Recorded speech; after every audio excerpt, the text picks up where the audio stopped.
So here we have it, and the belt here, and as you can see, the belt is quite thin. In fact, in the buckle here, you can see it's only half the size, and of course you can see where the clasp goes on the belt.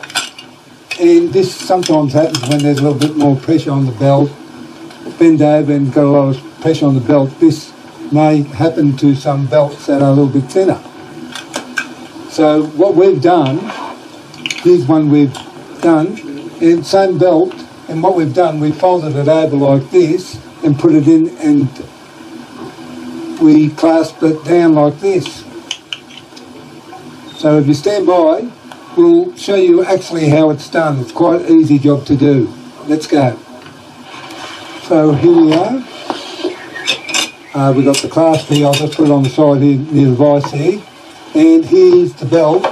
And all we've done is just got a scissors, cut the old bit off. Now we've got a nice clean surface. Now we just fold a small proportion of the belt like this.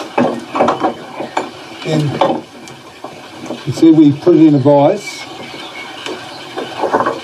and you close the vise up as tight as you can. Push it in a little bit, just getting out a bit. Now, as I said, just push it in, and that would be the size you can put into it. So as you can see, and this fits nicely in. You have to push a little bit hard in, but once you've got it right in,